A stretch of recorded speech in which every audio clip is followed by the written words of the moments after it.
What's good, YouTube fam? It's your boy Tony, aka the Senator of Chaos and Controversy. Now, this video is primarily going to be discussing the whole Kyle Rittenhouse situation and the verdict and the mixed emotions behind it.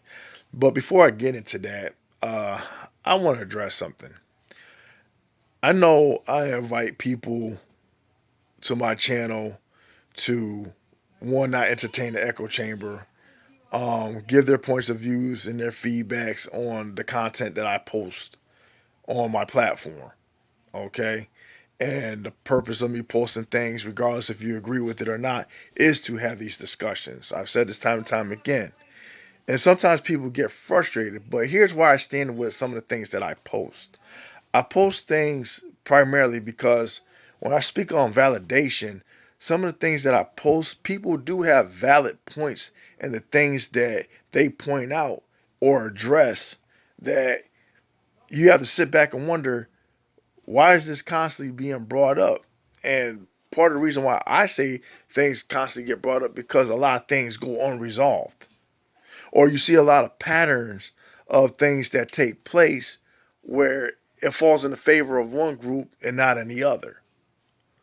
Okay? And especially like if I go to speak up or for certain things that go on unjustly in the black community, I get the mindless rebuttals, the ignorant responses, the oh here we go with this shit again, or whatever the case may be.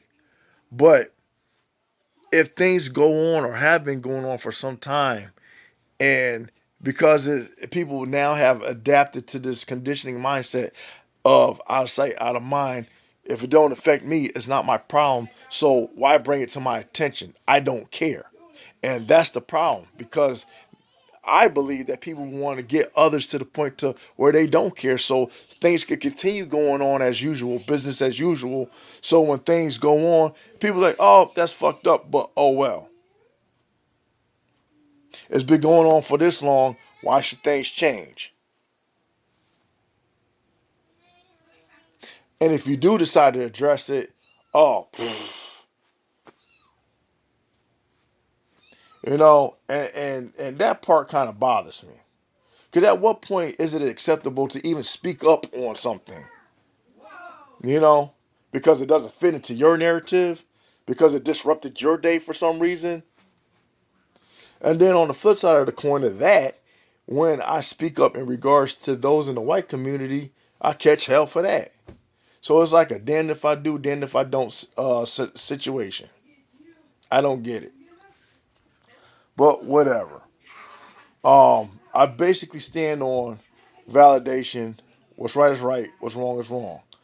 Um, there's some things that I agree with. There's other things that I don't agree with.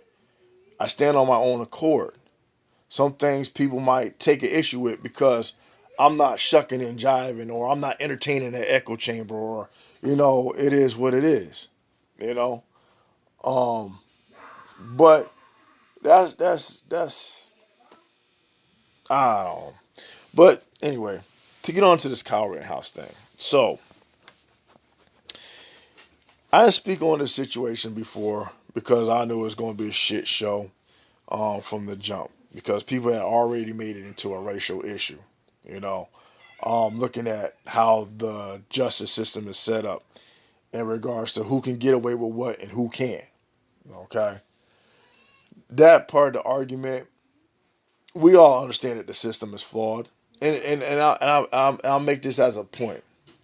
People sit there and argue against the fact that if I bring something up to say it's fucked up that black people go through this or whatever, and like, oh, here you go, you bring this up again. But these are the same people that will bring up fucking Koala B. Harris and how fucked up she was as a prosecutor. Same people who don't want you speaking on the struggles and the hardships and the injustices in the black community be the first ones that want to bring up Koala B. Harris and how fucked up she was as a prosecutor just because she's a fucking Democrat. Be consistent in your fucking responses and shit. That's all I'm saying. Okay? That's number one. Number two, how was it made racial in regards to Kyle Rittenhouse? I didn't understand that. Okay?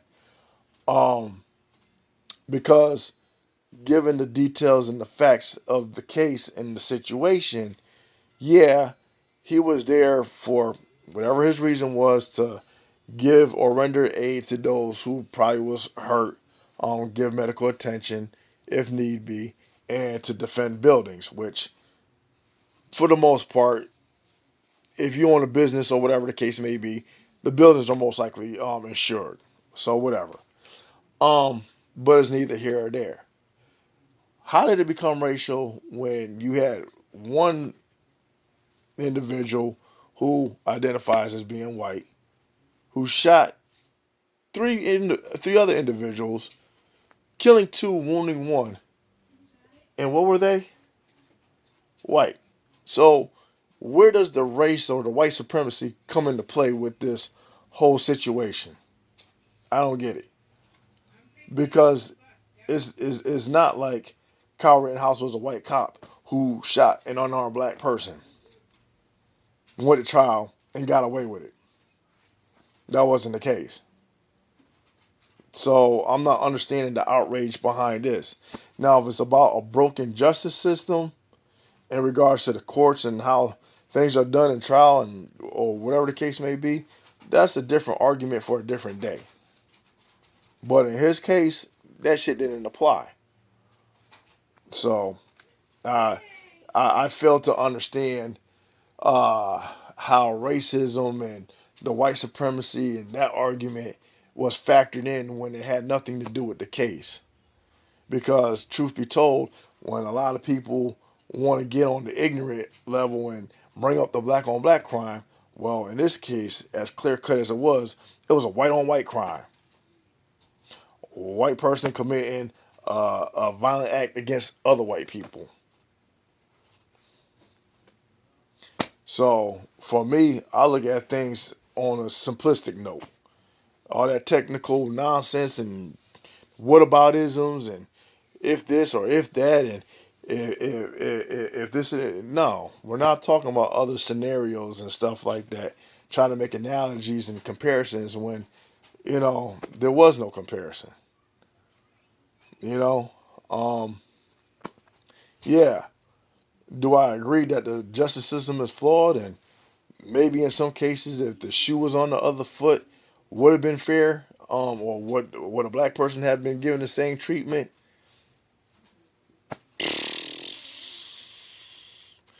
I'll say on a sliding scale, most likely not.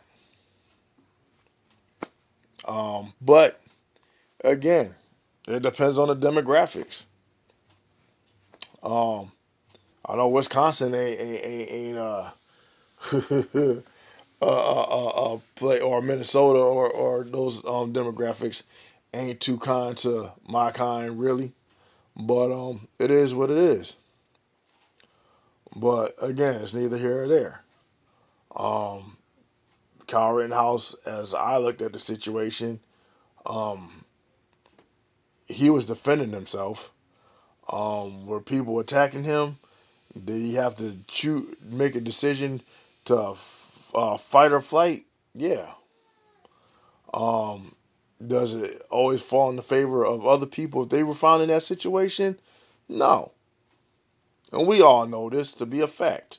We all know that as it being validated through what I said because people, no matter how you may look at a situation, in other circumstances, it don't always fall in the favor of other people. And we can be honest about it. But as I'm saying like this, the courts found Kyle Rittenhouse not guilty. He spent his time in jail. He went through the due process, and this was the verdict, and this was the outcome.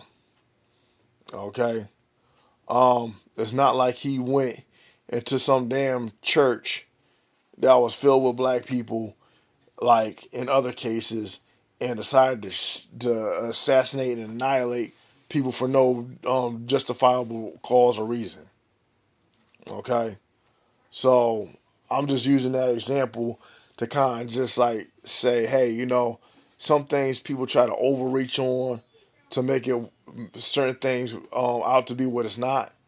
So I'm just saying in regards to that, that's how I'm looking at it.